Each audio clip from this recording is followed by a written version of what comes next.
Primeiro é importante dizer pra galera que não se sacode uma árvore e cai um cara pronto lá de cima. Infelizmente, muita gente pensa que é assim. Isso no mundo do empreendedorismo, no mundo dos mega empresários, no mundo da música, nós temos o hábito de acreditar que vai sacudir e vai cair um cara pronto. Com o Rick não foi diferente.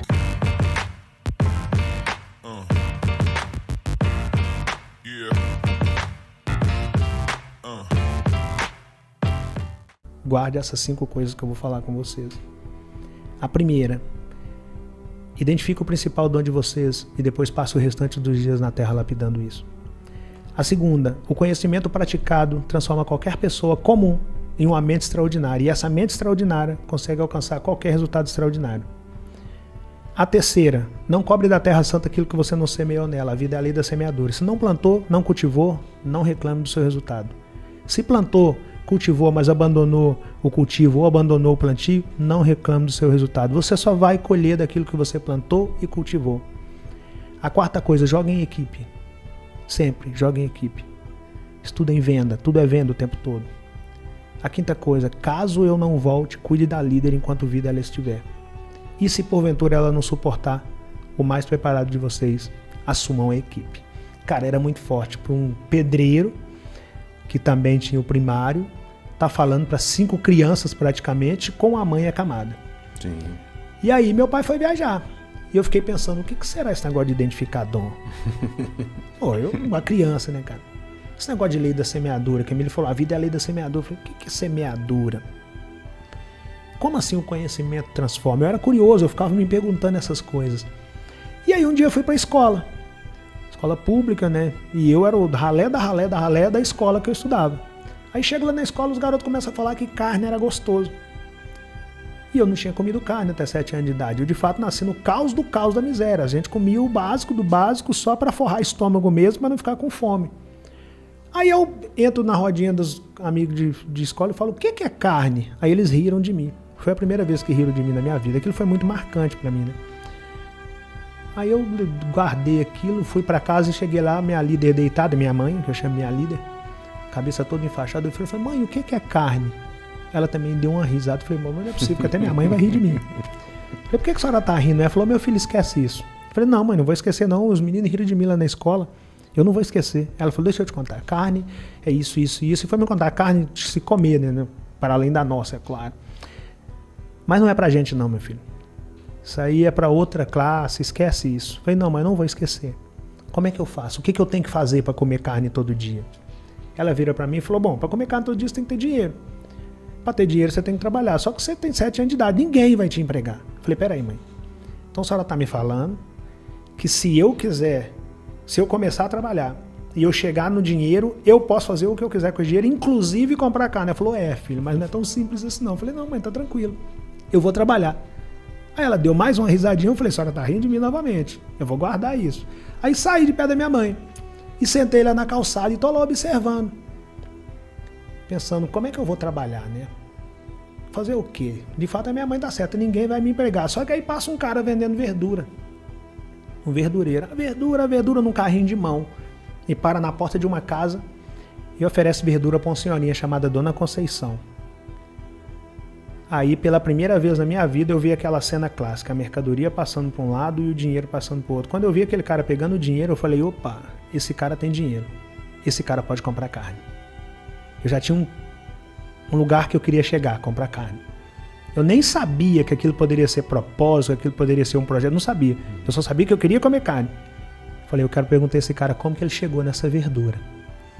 Aí eu esperei ele fazer o atendimento dele, quando ele passou perto de mim, eu falei, moço, como é que o senhor fez para chegar nessa verdura? Ele virou para mim e falou, olha meu filho, eu tenho uma equipe.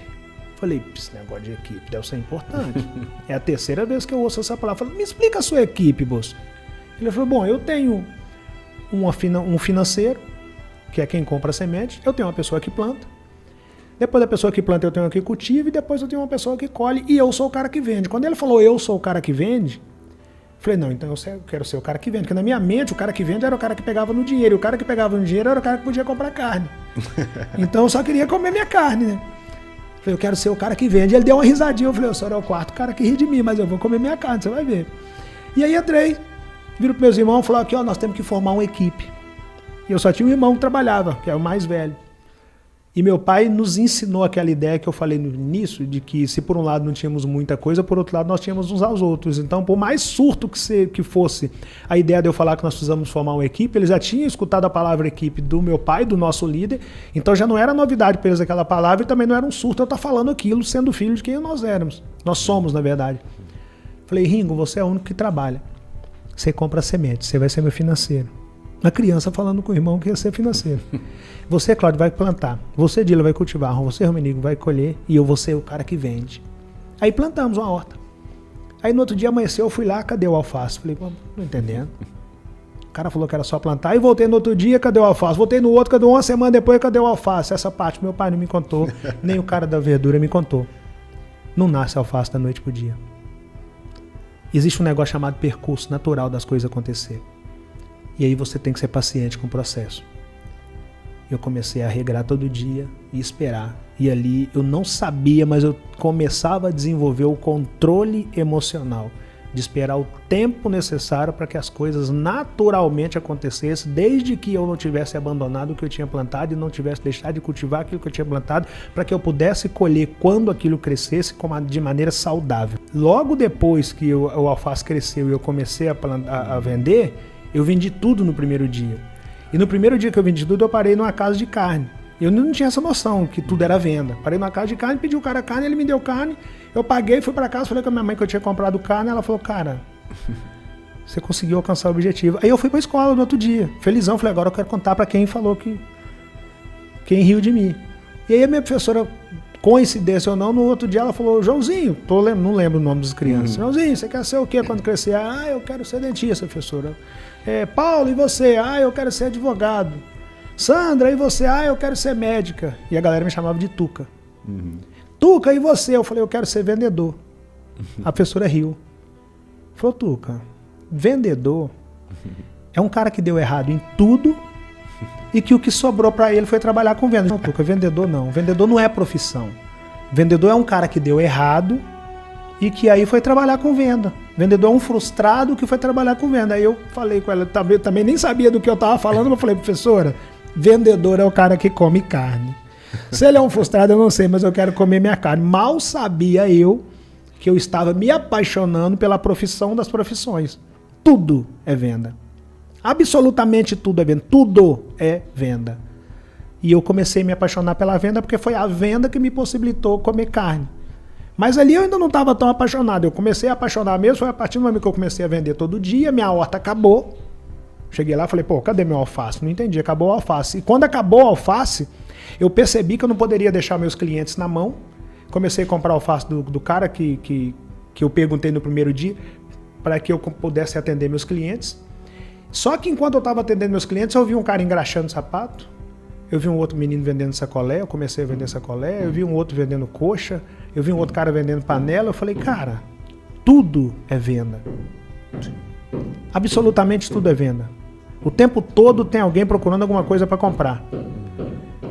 E aí eu voltei para casa e comecei a olhar. Tinha um pé de abacate, um pé de manga, um pé de mamão. Eu falei, peraí, cara, por que eu não tô vendendo abacate? Por que eu não tô vendendo manga? Por que eu não tô vendendo mamão? Aí eu comecei a ver venda em tudo.